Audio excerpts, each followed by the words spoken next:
On Christmas Eve, my daughter-in-law shoved a glittering card into my trembling hands and ordered me to read it out loud. Roses are red. Violets are blue. We don't want a sick grandma. Christmas is not for you. Laughter exploded around me. My own son Mark doubled over, wiping tears from his eyes, while his wife Brianna smirked like it was the best joke she'd ever told. Even my 10-year-old granddaughter tried to laugh along, though I caught the confusion in her eyes. In that moment, I wasn't family anymore. I was entertainment. A burden. A punchline. My name is Irene. I'm 62 years old, and that night I realized my son and his wife didn't see me as a mother or grandmother at all. They saw me as an obstacle, something to hide, or better yet, get rid of. And that's when I decided if they wanted me gone, I would disappear, but not in the way they expected. The moment I stepped into Mark's suburban home on the outskirts of Denver, the warmth of Christmas wrapped the air. The trees sparkled with ornaments, a golden roast turkey perfumed the dining table, and faint strains of Silent Night drifted from the stereo. Snow dusted the porch outside, soft and serene. But inside me, there was nothing serene. I felt like a guest, an intruder even, in the very family I had given my life to. Brianna appeared from the living room with a glint in her eyes and something hidden behind her back. She held out a thick red card, glitter, catching the firelight. "Go on," she urged, her lips curved in a smile too sharp to be sweet. "Read it out loud for everyone." My hands trembled as I opened it. The words cut sharper than any blade. Roses are red. Violets are blue. We don't want a sick grandma. Christmas is not for you. Laughter burst through the room like firecrackers. Mark doubled over, wiping tears of mirth from his face, his laughter louder than anyone's. Brianna's sister clapped like it was the best entertainment she'd seen all year. Even my granddaughter Ava tried to laugh along, but her eyes betrayed her confusion, darting toward me with a silent question. Why is this funny?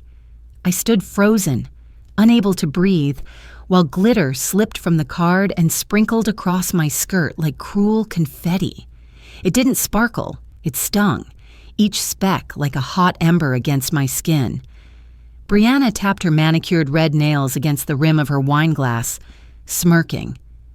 "It's just a joke, Mom," she said, her voice coated in false sweetness. Mark added between gasps of laughter, "Mom's face is priceless." My gaze drifted to the Christmas tree in the corner, its branches heavy with ornaments I had once carefully chosen. At the top sat the tiny angel that had crowned every tree of my childhood and every tree I had decorated with Mark growing up. Tonight, it felt foreign, like it belonged to someone else's family. I managed to set the card down without a word. My legs carried me past the table, past the glowing fire, until I opened the back door and stepped into the icy air. The cold bit through my coat as I gripped the railing, my hands shaking, not from the disease, but from the deep cracks splitting through my heart. The snow fell silently, blanketing everything in white purity, while inside the house their laughter still echoed. I whispered to myself, barely audible through the cold air, "If they want me gone, I'll disappear."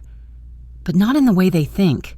The next morning, gray light seeped through the blinds of my little duplex, casting everything in a cold, washed-out hue. I sat at the kitchen table with a mug of coffee gone cold, staring at nothing. My chest still ached from the night before, as if the cruel laughter had settled into my bones. I forced myself to move. I called Ruth Delgado, the lawyer who had once handled Harold's will. She was steady, practical, and unflinching. Exactly what I needed. Sitting in her office later that afternoon, I asked her to amend my will and establish a medical power of attorney in case my condition worsened. Parkinson's might someday rob me of my steadiness, but I refused to let it rob me of my choices.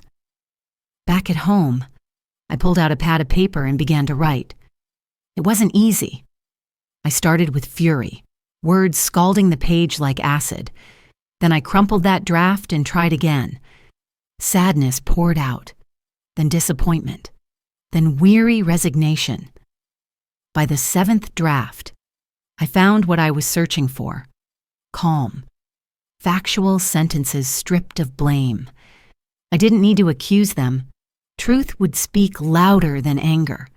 In the letter, I listed everything I had covered without fanfare: the family health insurance policy in my name, the tuition for Ava's private school, the summer camp fees for Theo, the property taxes and mortgage payments, even the down payment on the house they were living in now. All those invisible sacrifices, wrapped neatly in the tone of a business ledger. They wanted me to feel like a burden. I wanted them to see that I had been the very foundation under their feet. Ruth had looked at me earlier with her sharp, assessing eyes and said quietly, "Once you leave, you need to be ready to never return the same way again." Her words clung to me as I folded the final version of my letter. That night, a twist of fate came back to slap them harder than I ever could. A cousin had filmed me reading that card and uploaded it online. By morning, the video had spread into the local school's parent group. I didn't have to be there to know how it landed. Mark must have been livid, his pride pierced. Brianna. I could picture her brushing it off, laughing in that shallow way of hers. It's just the internet. Who cares? But deep down, she would know. Her little joke had made them the town's punchline. I placed the letter in a plain white envelope, wrote "For Mark and Brianna" across the front, and set it on the table where they'd see it. For the first time in months, my heart felt a fraction lighter. The following days were filled with the quiet ache of goodbyes, though no one else knew I was leaving. I packed my life into 2 modest suitcases, leaving behind relics that once defined me. The wedding glasses Harold and I had toasted with, the framed photo of Mark grinning, gap-toothed at 10, the wool scarf Harold used to wear on winter walks. Each item I set aside was like cutting another thread that bound me to the life I no longer belonged to. I lined up my pill organizers, morning, afternoon, evening, tucking them neatly into my luggage. I had to be ready, no matter what my body threw at me. Then I went online and booked a seat on the Amtrak headed south, out of Denver and into Santa Fe. The date was chosen carefully, just after New Year's, while the world was still distracted with resolutions. For my rental in Santa Fe, I used my maiden name. It felt strange, almost rebellious, but necessary. They would not trace me easily, not this time. One evening, as I combed through old files on my laptop, I stumbled across an email that stopped me cold. It was Brianna's contract with a lifestyle brand. Right there in black and white: holiday prank, family reaction, content. The memory of that humiliating card hit me like a second slap. It hadn't been just a joke. It had been staged, monetized, turned into material for her influencer career. My humiliation had a price tag. That realization hollowed me out. I wasn't only disrespected, I had been exploited. The house was silent as I finished packing. In the kitchen, I stood for a long moment, remembering how the clatter of spoons and laughter used to fill the air. Tonight, it was only the faint sound of a spoon against a coffee cup echoing in the emptiness. Before I shut the door behind me, I whispered to the darkened rooms. The road begins here. The morning was brittle with cold as I dragged my suitcase to the waiting taxi. Fear fluttered in my chest, but alongside it was something stronger: resolve. As the car pulled away from the curb, I looked back at the snow-covered duplex one last time. I wasn't just leaving a house, I was leaving a life. Ahead of me lay Santa Fe and the unknown, a chance to build something that was finally mine. Santa Fe greeted me with sunlight so bright it made the adobe walls glow. My little casita sat near Canyon Road, with whitewashed stucco, weathered blue doors, and a red-tiled roof. It was nothing like Denver. Here, artists set their canvases out on sidewalks. The air carried the sting of roasted chilies, and the high desert sky seemed endless. I wasted no time in finding purpose. The church down the street ran a literacy center, and I offered my hands, shaky as they were, to help adults learn to read and write. In that modest classroom, I found a dignity Denver had denied me. No one stared when my hand trembled. No one winced when my voice caught. Elena, the potter who ran the shop next to the casita, pressed clay into my hands one afternoon. "Shape it," she urged. My fingers trembled as I tried. She only smiled. Clay is still beautiful when the hands shaping it tremble. It carries the story with it. Then there was Cole Ramirez, a retired judge who came to watch the artisans work. It didn't take him long to sense the tension trailing me. "You need to be careful," he warned as we strolled through the weekend market. "If they try for guardianship, you'll need more than your word. Gather proof of your competence. Always be ready." For a brief while, I thought I might breathe again, but storms always find their way. Mark's voice cut through one evening, sharp and falsely sweet on the phone. "Mom, the health insurance lapsed. The mortgage payment hasn't gone through. Just sign the authorization again. Let the bank take care of it." I froze. So many years. I had been the invisible safety net. Now the mask slipped. He needed me, not out of love, but to keep his life propped up. I refused. He hung up without another word. Minutes later, my iPad pinged. A message from Ava. "Grandma, Dad is mad, but I just wanted to say I miss you." The tears came then, but along with them, a fierce resolve. I wrote in my journal, "In Santa Fe, I am seen as a person. In Denver, I was just a shaking wallet." That night, as lanterns lit the plaza and music echoed across the square, I realized the battle wasn't behind me. It had just begun. February brought a chill sharper than the desert wind. One morning, Ruth's voice came through the phone. "Mark and Brianna filed for guardianship. They're claiming Parkinson's makes you incapable of managing your life." For a moment, my chest caved, but then heat surged through me, anger laced with determination. I set to work. Each day I filmed myself grocery shopping, cooking, setting out my pills in neat rows, tutoring students at the literacy center. Proof, evidence, a narrative stronger than their lies. My new neurologist added his voice, signing a letter that I was in early stages, fully competent, fully capable of deciding my own life. Cole leaned forward one evening at the market, his voice low but firm. "Papers are good, but remember, people matter. Let this community see you. Let them be your witnesses." The fight deepened when a notice arrived from a credit bureau. Someone had opened a store card under my old Denver address. Fraud. Identity theft. My stomach turned cold with certainty. Brianna. Ruth was swift. "Freeze your credit. Keep every document. If they want to argue incompetence, they'll damn themselves. Because every dollar you spent for them could be ruled invalid. They'd owe you, not the other way around." That night, under the amber light of my little wooden table, I recorded myself wrapping donated textbooks for a student into the camera. I spoke, voice steady despite the tremor. I know exactly who I am, and I still have work left to do. Elena arrived the next morning with a gift, a clay vase repaired with golden seams. "Anyone who tries to imprison you in guardianship would have to smash this first," she said softly, and even then, it would still be beautiful. When I finally shut off the camera that evening, tears welled in my eyes. This wasn't just about legal papers anymore. It was a fight to keep my humanity intact, a fight to prove that my life was still mine to live.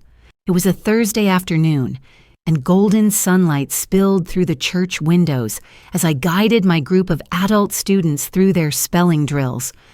The room hummed with concentration, pencils scratching against paper, until the door creaked open.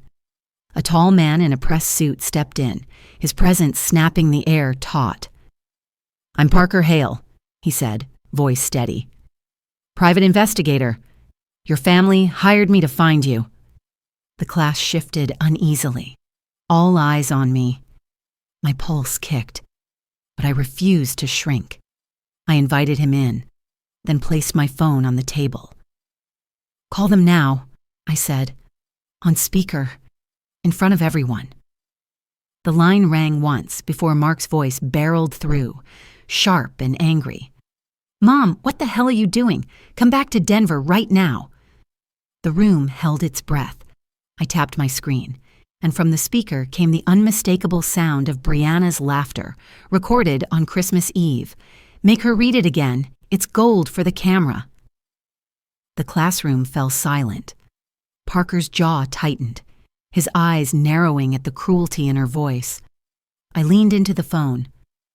"I am in Santa Fe by choice, living freely. I am not sick in my mind, and I am not coming back." Then I delivered the blow that had been building for months. As of today, every payment ends, your mortgage, your insurance, your children's tuition, all of it. The only thing left is the education trust for Ava and Theo. Beyond that, not $1 more. The class looked at me with wide eyes, and Parker's face shifted from suspicion to respect. An older woman reached across the table, her rough hand warm against mine. "You're no useless old woman here," she said softly. "You're our teacher." I lifted my chin. "I'm not running away. I'm finally walking toward freedom." When the call ended, Parker slipped his phone back into his pocket. "I'll report exactly what I saw today," he said. "You're fully competent." He left the room, his footsteps echoing against the church floorboards.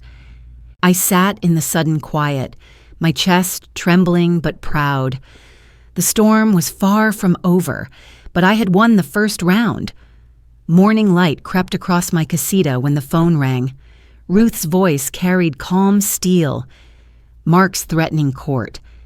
"But I've already filed our response." Her letter cut straight. If they insisted I was incompetent, then every financial decision I'd made for them over the past 5 years could be voided, which meant they would owe me, not the other way around. I could almost picture Mark's face blanching as he read it. Brianna's shrill voice echoed in my mind, railing, "She's bluffing, find another lawyer." But truth had a way of finding its mark. That same afternoon, Elena hurried over, clutching a USB stick. Her shop's security camera had recorded Brianna days before Christmas, rehearsing the cruel poem, laughing as she bragged, "This will go viral. Another nail for their coffin."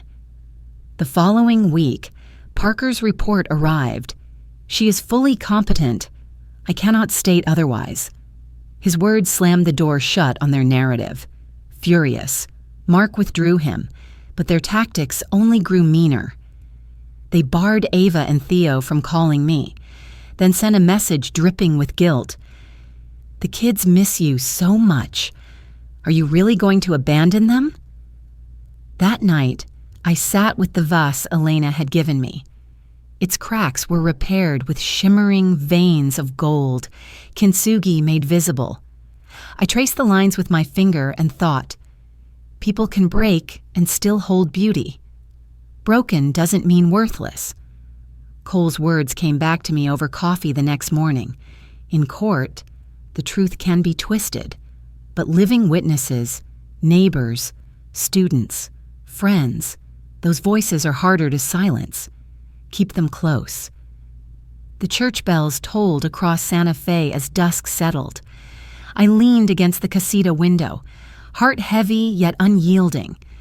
The next battle would not be fought in papers or phone calls. The next would be face to face with my own flesh and blood. The plaza was alive that Saturday morning, bursting with color and sound. Artists had lined their stalls with bright woven blankets and turquoise jewelry. The air smelled of roasted corn and chilies, and a guitarist's slow, mournful tune carried above the chatter of children racing beneath strings of flags. I sat at a cafe table near the fountain, hands wrapped around a mug of hot chocolate, watching the swirl of life around me. For the first time in months, I felt a fragile peace settling over me. Then I saw them. Mark and Brianna cutting through the crowd, their faces taut and determined. My heart thudded once, hard. I could have stood and walked away, melted into the crowd. But I stayed seated. I wasn't running anymore. They stopped in front of my table. "We need to talk," Mark said, his voice straining to sound calm. I gestured to the empty chairs. "Then sit." Cole Ramirez, ever steady, had joined me earlier for coffee. Now he leaned back in his chair, silent but watchful, his presence a shield. I pulled a folder from my bag and laid it on the table.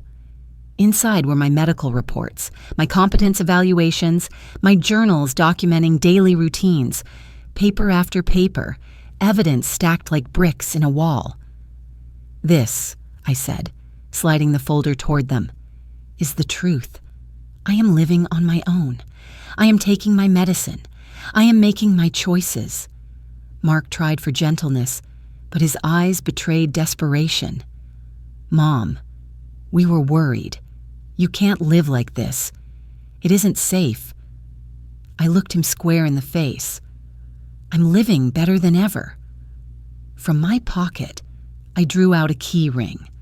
A small plastic Christmas tree dangled from it, faded from years of use. I laid it on the table between us. "The house in Denver is not mine anymore. Consider this a memory, not a chain." Brianna's jaw tightened. "So what is this?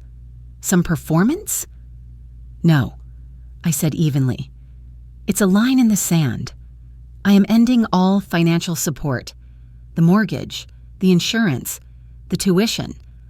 All of it stops today. The only thing I will leave untouched is the education trust for Ava and Theo, and that trust is locked in a third party's hands. Beyond that, you get nothing." Their faces blanched. I continued, voice steady. "You will not harass me. You will not use me for content. If you do, every cent I own will be donated to the Literacy Center here in Santa Fe. That is my boundary. Those are the conditions." The cafe had grown quiet around us. People nearby had stopped pretending not to listen. Cole folded his hands, his silence carrying weight. For a moment, no one spoke. Then Brianna slammed her palm on the table so hard the mugs rattled. Heads turned. Her voice cracked with fury. "You can't cut us off like this!" Her chair screeched as she shoved it back and stormed away through the plaza, her heels striking hard against the cobblestones. Mark stayed seated, shoulders slumped, his eyes on the keys lying between us. For the first time in years, I saw something fragile break through his anger. Shame. He whispered, almost too soft to hear. "Mom, I'm sorry." The guitarist near the fountain shifted into a slow, sorrowful tune, the notes floating over us like a lament. I rose from my chair, gathering my folder. My hands trembled, not from weakness, but from the storm of emotions coursing through me. As I walked away, the music trailed behind me, bitter-sweet and steady. My chest quivered with both grief and pride. For the first time in a long time, I had claimed my own voice, and no one could take it from me again. The call came on a gray afternoon, just as I was stacking lesson plans for the literacy class. Ruth's voice was steady, but I heard the undercurrent of victory. "We've got new evidence," she said. My hand trembled as I gripped the phone, not from illness, but from anticipation. An hour later, I sat in her office, my palms damp against the folder in my lap. Ruth slid a packet of papers across the polished desk. "Here," she said. "Read this." The report was brutal in its simplicity. The fraudulent credit card opened in my name had been traced to the IP address at Mark's house. The proof was undeniable. My stomach clenched, a mixture of vindication and sorrow. My own son's roof had sheltered the theft of my identity. Before I could catch my breath, Ruth placed another file in front of me. Printed emails glared up at me in black and white, Brianna's name at the top of each chain. In her correspondence with a brand sponsor, she had written the words that would sear into me forever. "Drama sells. Family humiliation works." Mark sat across from me, his face drained of color, lips parted but mute. His silence was louder than any confession. Brianna, on the other hand, leaned forward, her voice shrill and defensive. "It's just marketing. Everyone exaggerates online. It doesn't mean anything." I felt no anger in that moment, only clarity. Their betrayal was now laid bare, like sunlight streaming through cracked glass. Ruth folded her hands. "We have enough to press charges. Fraud, exploitation, defamation. But Irene, it's your decision how far we go." I took a long breath, the weight of years pressing down on me. "I don't want prison. I want consequences." Together, Ruth and I laid out the terms. Mark and Brianna would withdraw the guardianship petition immediately. They would issue a public apology. Every piece of online content that used my name, my face, or my humiliation would be deleted. And finally, they would attend an 8-week course on caring for family members with neurological conditions, a requirement that might teach them what decency had not. Brianna's mouth fell open, ready to argue, but Ruth's calm voice cut her off. "These are her terms. Take them, or face court." The room was heavy with silence. Mark finally nodded, defeated, his eyes downcast. "We'll do it," he whispered. Brianna hissed under her breath, but said nothing more. That night, I returned to my casita, weary but lighter. The glow of my laptop screen lit the dim room as I answered a video call request. Ava's small face appeared, cheeks flushed, eyes wet. "Grandma," she whispered, her voice breaking. "Are you mad at me? Because I laughed that night?" My throat closed. I shook my head, tears blurring the screen. "No, sweetheart. I was only sad that the grown-ups laughed in the wrong place, but you, I love you more than ever." Ava sniffled and smiled through her tears. Then Theo popped into view, his grin wide, eyes shining with mischief. "Grandma, will you teach me to make cookies on Zoom, please?" I laughed through my tears, a sound I hadn't heard from myself in so long. "Yes, darling.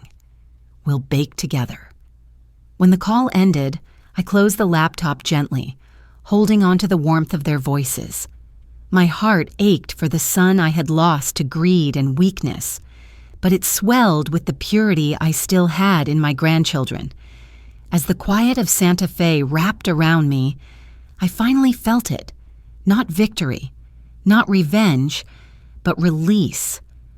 For the first time in years, I breathed without fear. I hadn't lost everything. I had saved the part that mattered most. A year later, winter had wrapped Santa Fe in its quiet beauty. The plaza glowed beneath strings of lanterns and hundreds of flickering candles, each tiny flame swaying in the high desert wind. Voices rose in harmony as a choir sang carols in Spanish and English, the sound carrying across the square like a benediction. I stood among the crowd, wrapped in a thick wool scarf, the scent of roasted chilies and pine smoke drifting through the air. In my hands, I clutched a bundle of handmade cards, gifts from my literacy students. The handwriting was uneven, jagged in places, but every word pulsed with pride. One in particular made me pause, the letters shaky yet bold. "Thank you for teaching me." My throat tightened. A year ago, my own family had reduced me to a punchline. Tonight, strangers turned, students honored me with gratitude written in their own hard-won words. That small card felt heavier than gold. Elena appeared at my side, cheeks rosy from the cold. She took my hand in both of hers and squeezed. "You are family here," she said, her voice as warm as the candles around us. Cole Ramirez, standing just behind her with his wool cap pulled low, nodded in solemn agreement. His eyes, so often keen and sharp, softened. "Family isn't blood," he added quietly. "It's the people who show up for you." Before I could respond, my phone buzzed in my pocket. I pulled it out, and Ava's smiling face filled the screen, framed by twinkling lights from her own tree back in Denver. My breath caught. "Grandma," she said, holding a folded piece of paper. "I wrote you something." She straightened and began to read, her little voice clear despite the distance. "Grandma shines like the Christmas star. Even from afar, you are my light." The screen blurred as tears welled in my eyes. My lips trembled as I whispered, "Grandma is always here," behind her. Theo popped his head into view, his grin gap-toothed and radiant. "Merry Christmas, Grandma! Did you get my card?" He waved something covered in stickers. I laughed through tears. "I did, sweetheart. It's on my mantle right now." We talked for a few more minutes, their chatter tumbling over one another, stories about school, friends, and the cookies they'd baked with their dad. Mark's voice never appeared in the background, but I didn't need it. Tonight was about the children, and the pure love they carried unspoiled. When the call ended, I pressed the phone to my chest, feeling their words sink deep into me. The plaza around me was alive with music and light, but within me there was a quieter illumination, one that came from survival, from choosing myself, from not surrendering my dignity. I thought back to the year before, that night in Denver, when glitter rained onto my lap as the cruel rhymes spilled from my lips. Their laughter had pierced me, stripped me of worth. I had walked out into the snow believing I was unwanted, and maybe, to them, I had been. But here, 1 year later, I stood in the glow of 100 candles. My students, my friends, my chosen family gathered around me, and from far away, my granddaughter's voice had carried love across the miles. The circle had closed. 1 year ago, I had been forced to read words meant to humiliate me. 1 year later, I listened willingly to words written out of love. The difference was everything. As the choir began another hymn, I lifted my face to the night sky. The stars burned steady above, the same stars that shone over Denver, over Ava and Theo. Distance no longer mattered. I whispered to myself, the words carried away on the cold wind. They never needed a sick old woman. They needed someone strong enough to remind them how to love the right way. And in that moment, with the lights of Santa Fe shining all around me, I knew I had become exactly that.